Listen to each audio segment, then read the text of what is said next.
Judy, his battle against leukemia has been well documented, and now Pagano is helping those who are fighting for our country. The subject of your most recent column, and talking with the troops, is something that's really resonated with Pagano, hasn't it?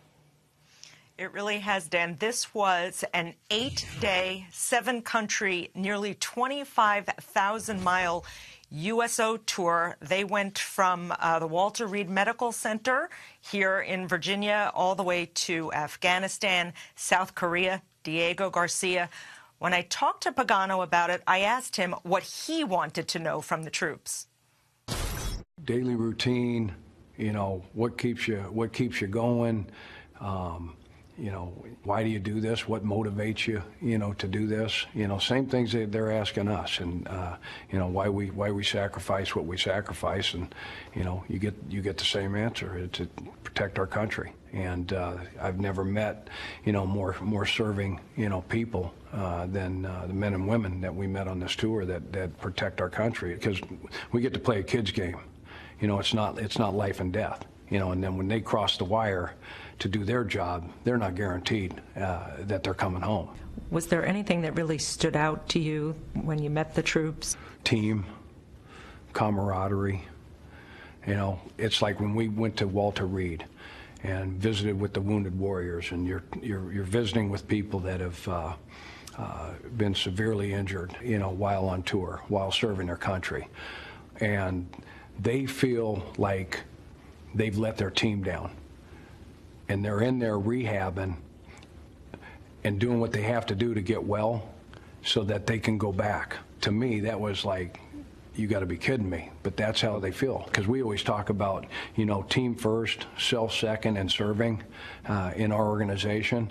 And so, we saw it firsthand about how important teamwork is, and that everybody's on point, and that nobody wants to be that guy. Nobody wants to let the other guy down. And that's why they do what they do, and that's why they train the way that they train, and it's unbelievable. Andrew Luck and Dwayne Allen were also on this trip along with Pagano, and I asked them about their personal recollections.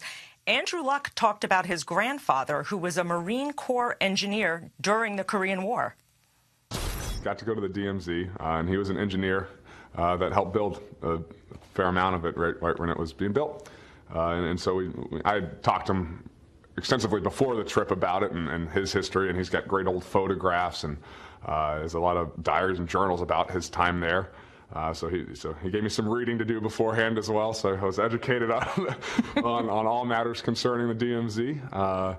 And then got there, took some obviously great experience in the pictures, and got to talk to him and show him the pictures afterwards, and it was really cool. It really was to see something halfway around the world that your grandfather was a part of, and obviously a terrible conflict, and hopefully ends up peacefully when it's all said and done. But very touching. Going to Diego Garcia, in the Indian Ocean, and there's no cell service, and there's barely internet service. The people were still excited, still happy to see us. They had a life going on, even though they were without all those things that we take for granted. And that really opened my eyes up to just how much more than just time away from family that they're sacrificing to go and serve our country. Pagano called this the trip of a lifetime. He hopes he gets invited to go on another one in the future. And he must mean it, because he missed the start of free agency for this one. Yeah, it clearly means something to all of these guys. Judy Batista, thank you so much.